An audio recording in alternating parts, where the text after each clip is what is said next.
So hello everyone, this will be the lecture 6 for percentages.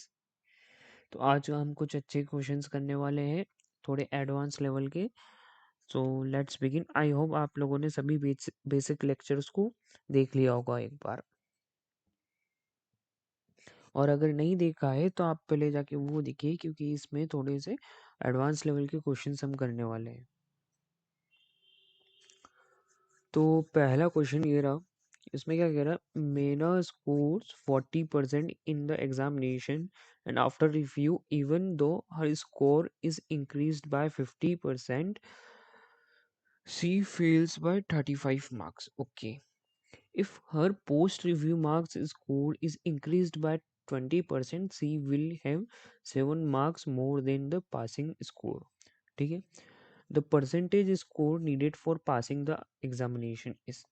तो मेरा करके कोई एस्पिरेंट एग्जाम देती है, तो मान लो कि उस एग्जाम में कितना टोटल मार्क्स, कितने अपने अपन टोटल मार्क्स कितने ले रहे हैं? 100x. ठीक है ना. तो इसमें क्या करते हैं ना, तो इसका 40% वो स्कोर कर देगी. 100 का 40% कितना होता है? 40. तो 100x का 40% होगा 40x.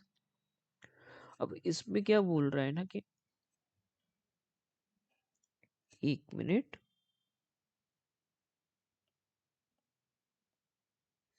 अब इसमें ये बोल रहा है ना कि अगर उसका जो स्कोर है वो 50% से बढ़ा दे अपन, है ना, तो वो है ना, वो फिर भी है ना, उसको पास होने के लिए 35 मार्क्स कम पड़ रहे हैं. शी फेल्स बाय 35 मार्क्स, मतलब उसको पास होने के लिए 35 मार्क्स और बढ़ जाएंगे. तो कुछ बच्चे क्या करेंगे ना कि इसके 50% से बढ़ रहे हैं, मतलब कि 100 का 50% होगा कितना? 50x. तो उसका 40x में 50x से बढ़ रहा है, तो आंसर कितना रहा? 90x. पर ये मेथड अलग गलत है.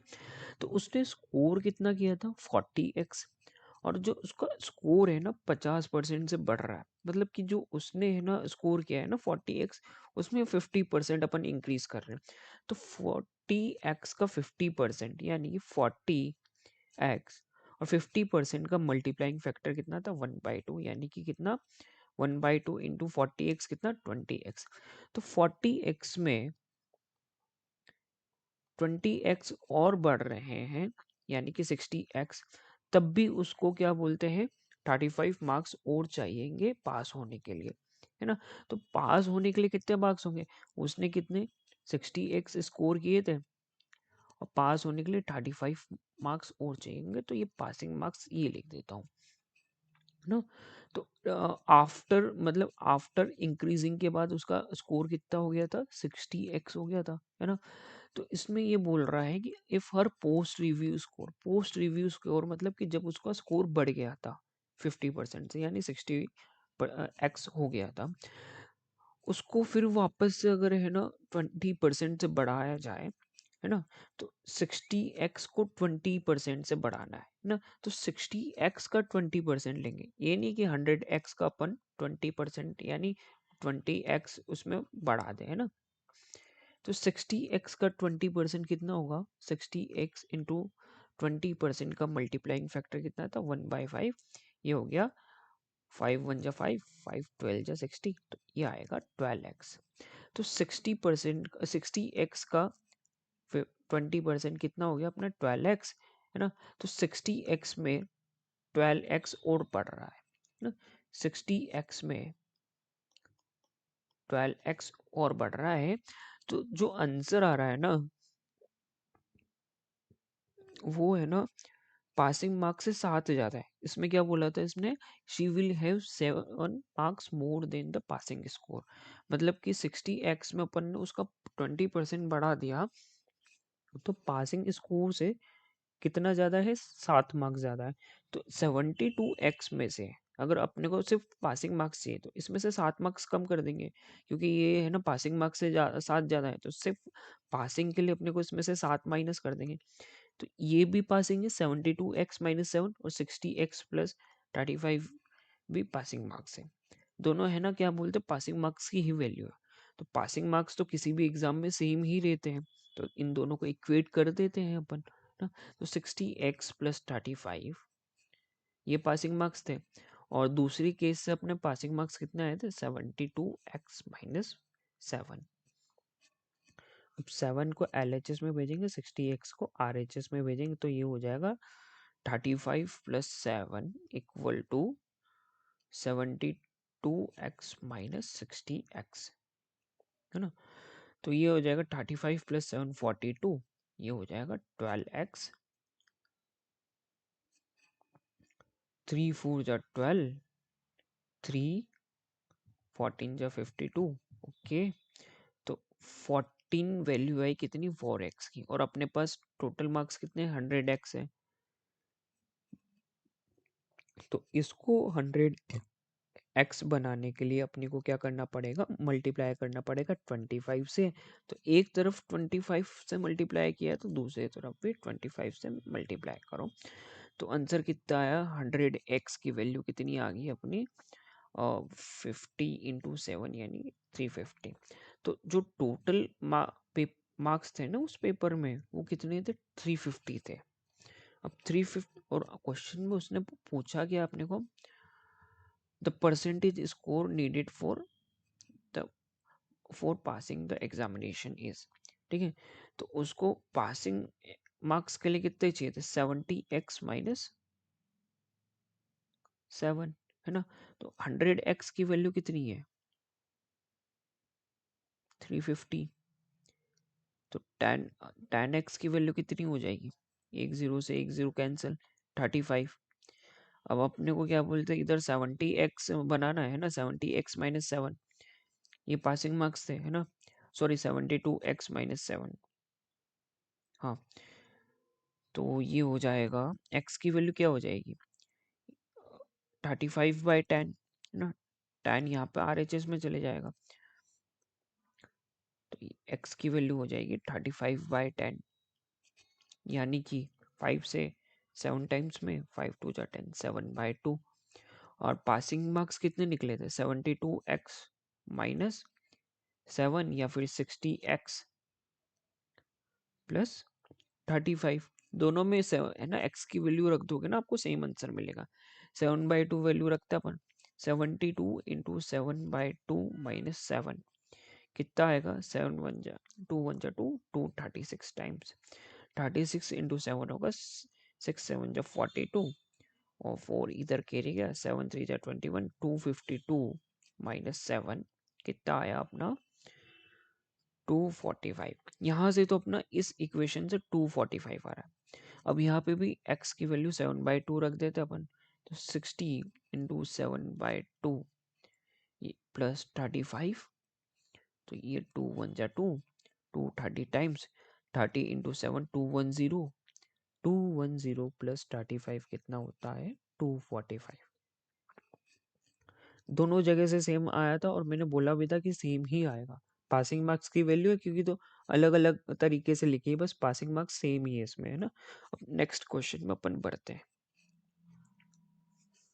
अब क्वेश्चन क्या बोल रहा है अपने को, in an election between two candidates 75% of the voters cast their vote, out of which 2% votes were declared invalid, ठीक है। A candidate got 9261 votes which were 75% of the valid votes. Okay, the total number of the voters enrolled in the that election was, ठीक है। तो अपन क्या बोल रहा हूँ ना मैं, टोटल वोट्स कितने मान ले रहा हूँ मैं, टोटल वोट्स कितने मान रहा हूँ मैं, डब्बा बोल रहा हूँ मैं, ठीक है, ये डब्बा है, ठीक है। एक मिनट,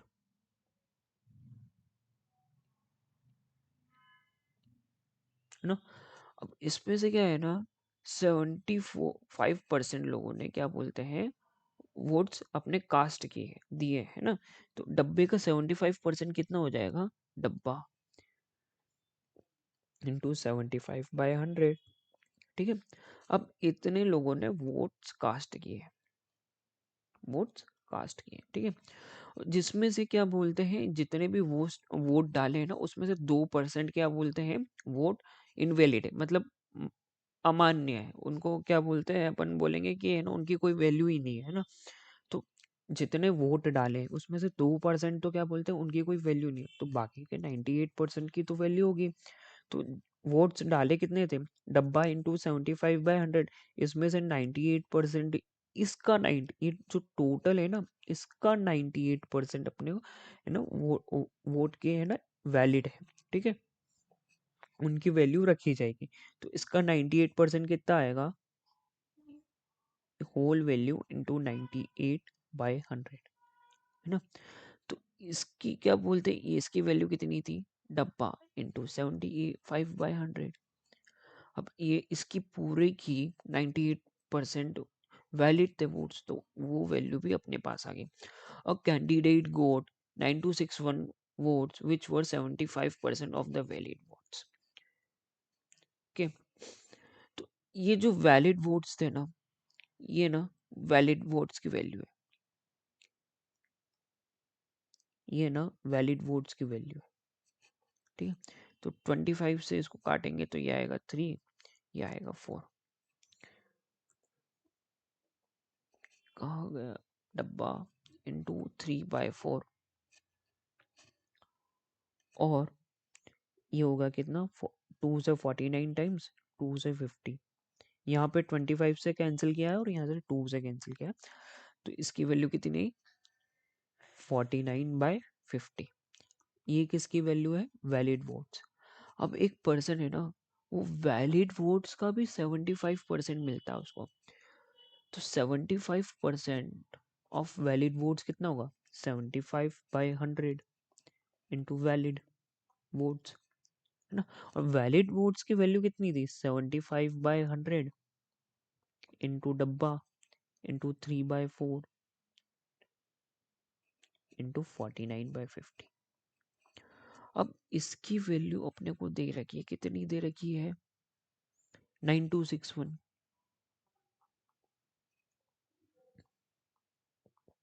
ठीक है।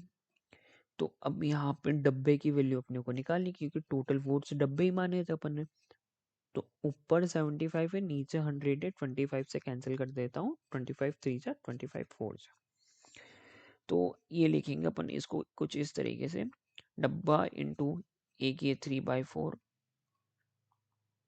ये दूसरा 3/4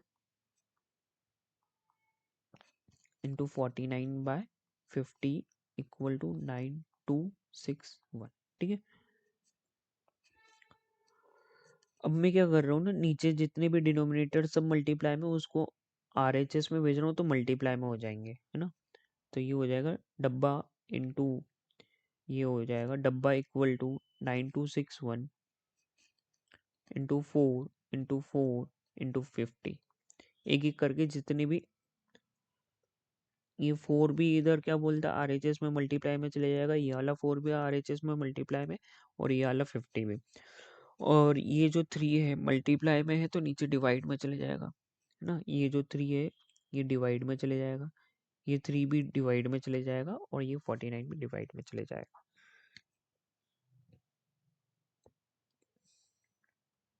तो 49, है ना। तो इसको अगर अपन कैलकुलेट करके देखें, तो मैं 1 मिनट कैलकुलेट करके बताता हूँ आप लोगों को।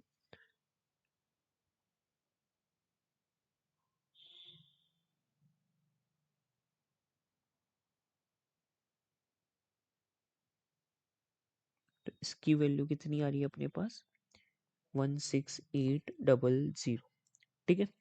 तो डब्बे की वैल्यू यानी टोटल वोट्स की वैल्यू कितनी आ गई है अपने पास, 16800, है ना। वोटर्स, उसके टोटल वोट्स की कितनी वैल्यू आ गई अपने पास, 16800, ठीक है। तो अब इसमें पूछा क्या है अपने को, ध्यान से देखो कि number of voters enrolled in the election was। 1 minute मैं इसको कैलकुलेट करके बताता हूँ आपको।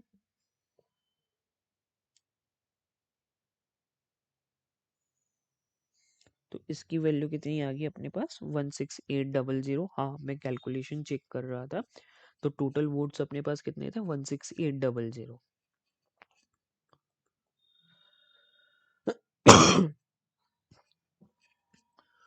अब नेक्स्ट क्वेश्चन क्या बोल रहा है भाई, two candidates contested in an election, ठीक है, the candidate favoured by 38% of the total votes is rejected by a majority of 15732 votes. Okay. Find the total number of the valid votes. ठीक है, तो एक इलेक्शन होता है, election है ना, इसमें दो कैंडिडेट्स होते हैं, एक होता है ए, एक होता है बी। अगर ए को 38% मिले हैं तो बचे हुए 100% में से 62% कितने बी के पास जाएंगे। तो इसमें ये बोल रहा है ना अपने को कि इसमें जो इलेक्शन हुआ है, अब कुछ लोग क्या करेंगे कि ये जो 15732 ए के रिजेक्शन में, तो ये 62% की वैल्यू रख देंगे। पर ऐसा नहीं है, इस क्वेश्चन का मतलब ये है कि जो ए के पास जितने वोट है ना, उससे बी के पास 15732 ज्यादा है। नहीं समझ में आया, मैं एक एग्जांपल देता हूँ। मान लो ए को 4 मिले और बी को 6 मिले, तो इसमें ऐसा नहीं कि जो ए है ना मेजोरिटी ऑफ क्या बोलते हैं, इसमें ऐसा नहीं बोला जाएगा कि है ना the total votes is rejected by a majority of 6 votes.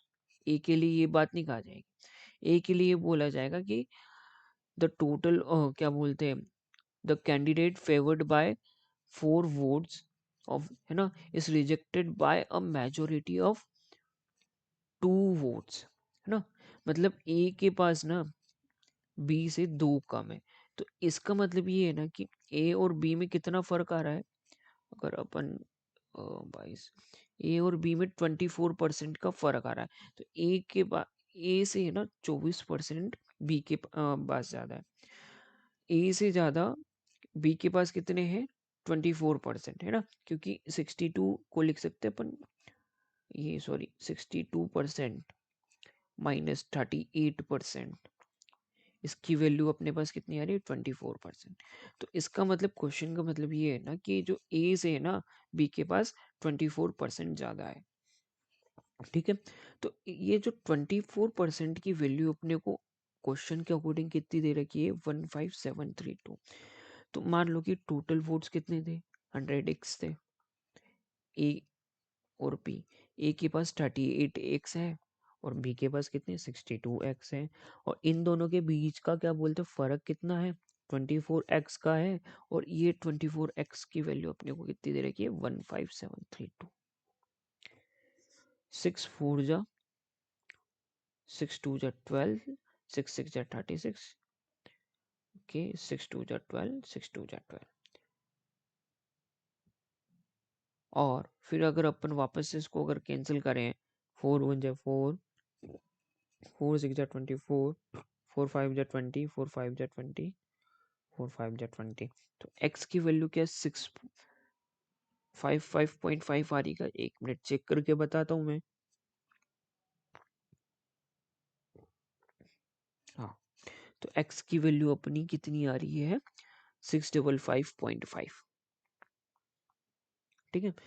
तो अपने पास टोटल वोट्स कितने थे 100x थे, x की वैल्यू कितनी है 655.5, तो 100x की वैल्यू कितनी हो जाएगी 100 इंटू 655.5 यानी कि 6555। तो टोटल वोट्स अपने पास 6555 थे। तो total number of valid votes कितने हो गए भाई 6555 हो जाएंगे। टोटल वोट्स ही बोला है इसमें, क्योंकि है ना वैलिड वोट्स अपने पास है ना कुछ इंफॉर्मेशन एक्स्ट्रा दी नहीं गई है कि 10% इनवैलिड है, ठीक है, तो अपन टोटल वोट्स को ही वैलिड वोट्स मान लेंगे। तो बढ़ते हैं नेक्स्ट क्वेश्चन की ओर।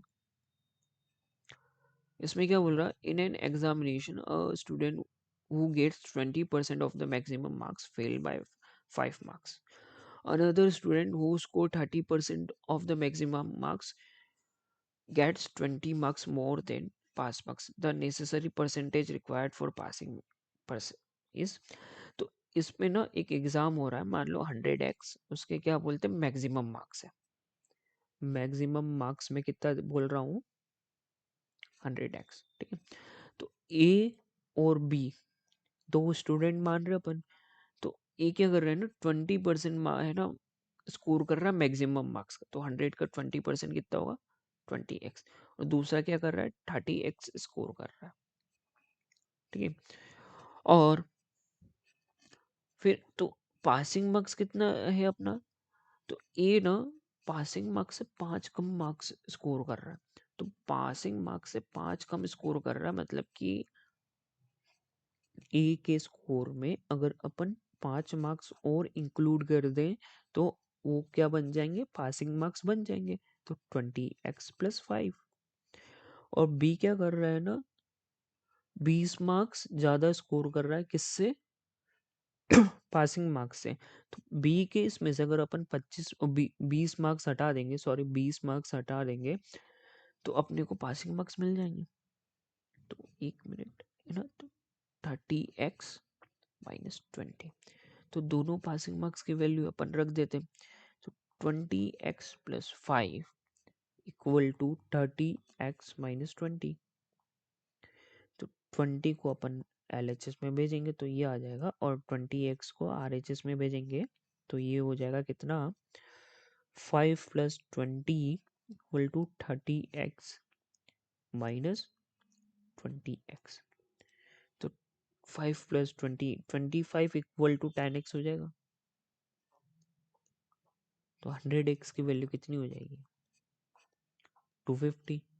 और पासिंग मार्क्स कितने थे, 20x+5 है ना, और 10x की वैल्यू कितनी थी, 25। तो 20x की वैल्यू हो जाएगी 50+5 equal to 55।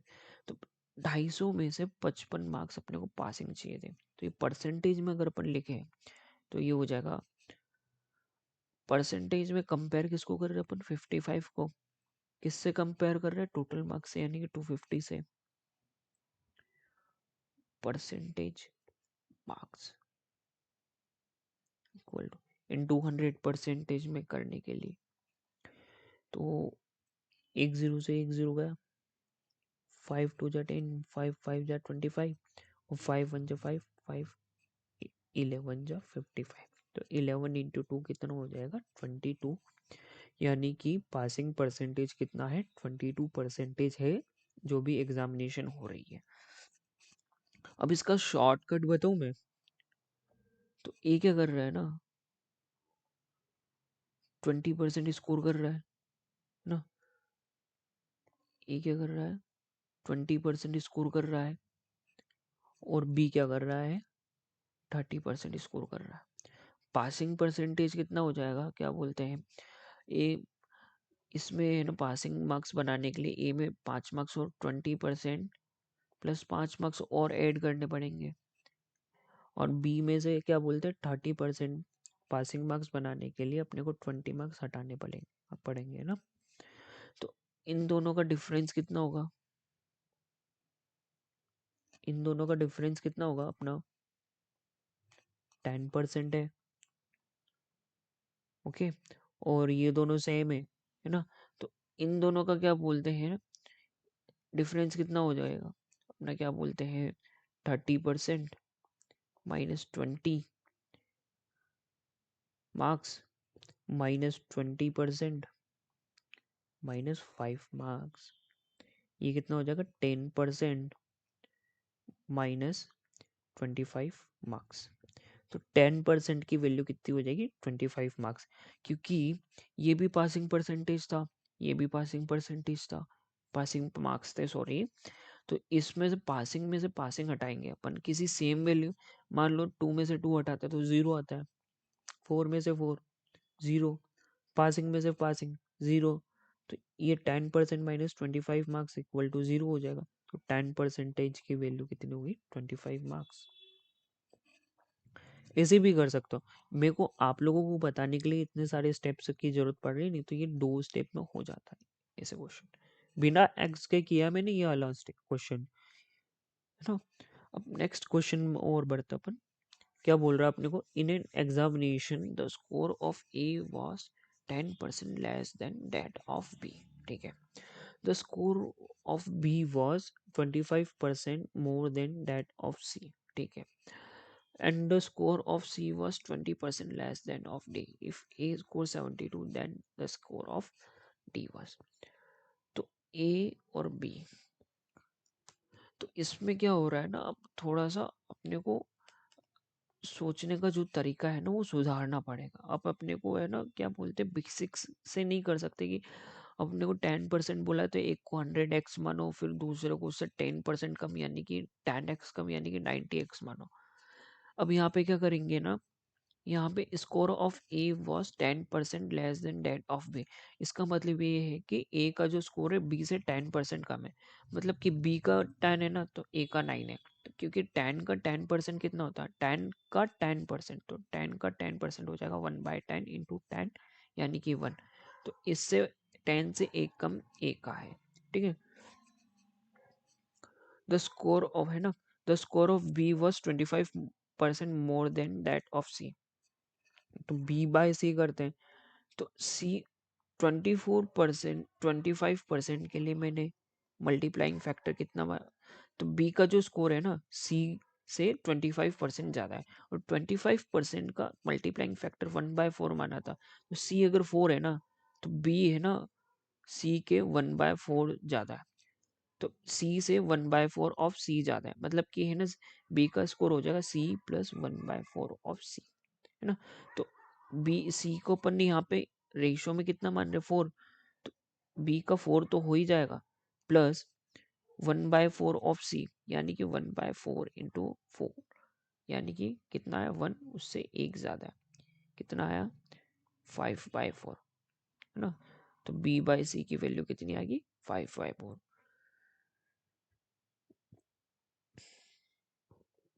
And the score of C was 20% less than that of D.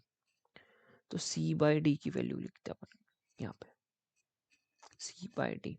तो सी का स्कोर है ना डी से 20% कम है। तो मैंने क्या बोला था कि मल्टीप्लाइंग फैक्टर कितना होता है 20% के लिए 5, तो डी का अगर 5 है तो डी से 20% यानी कि 20% अगर 5 का निकालेंगे तो अपन आएगा 1। तो सी का कितना होगा 5 माइनस 1 यानी कि 4/5। तो ए बाई बी की वैल्यू कितनी आई अपने पास 9/10। बी बाई सी की वैल्यू कितनी आई 5/4, और सी बाई डी की वैल्यू कितनी है 4/5। अब यहाँ पे ए 9 है और बी 10 है ना, और यहाँ पे बी 5 है। तो यहाँ पे अगर बी 10 और बी 5 है तो दोनों को सेम बनाना पड़ेगा, वैल्यूज अलग अलग ले नहीं सकते। तो यहाँ पे 5 को 10 बना देते, तो 5 इंटू 2 इंटू 2 4 इंटू 2। रेशो में किसी चीज़ का मल्टीप्लाई करते हैं तो वो ऊपर भी मल्टीप्लाई होता है और नीचे भी होता है। तो 5 इंटू 2 यानी कितना है 10, 4 इंटू 2 यानी कि 8। और सी बी बाई सी, सी 8 बन गया तो यहाँ पे भी सी को 8 बनाओ, कितना है 4 इंटू 2 8 और 5 इंटू 2 10। तो ए बी सी डी की वैल्यू कितनी आएगी, ए की 9, बी की 10, सी की 8 और डी की 10। ये सब रेशो में चल रहा है, रेशो में चल रहा है ना। तो अपने को एक्चुअल वैल्यू ए की कितनी दे रखी है, सॉरी रेशो में ए की वैल्यू कितनी 9 है, एक्चुअल वैल्यू कितनी दे रखी 72 है। तो 9 से कैंसिल करें, 9 1 जा 9, 9 8 जा 72। तो रेशो का 1 एक्चुअल का 8 है। तो अपने को स्कोर किसका बताना है, डी का बताना है। तो डी का कितना था 10 था, तो रेशो का 10 कितना एक्चुअल का 80 हो जाएगा, है ना। अब नेक्स्ट क्वेश्चन की ओर बढ़ते हैं।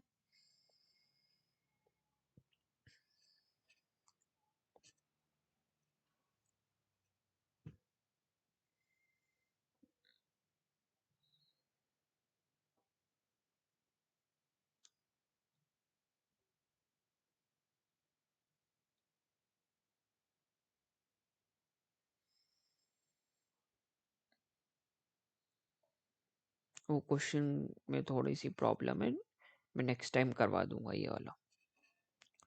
तो आज के लिए बस इतना ही। फिर मिलते हैं अपन नेक्स्ट लेक्चर में, यानी कल।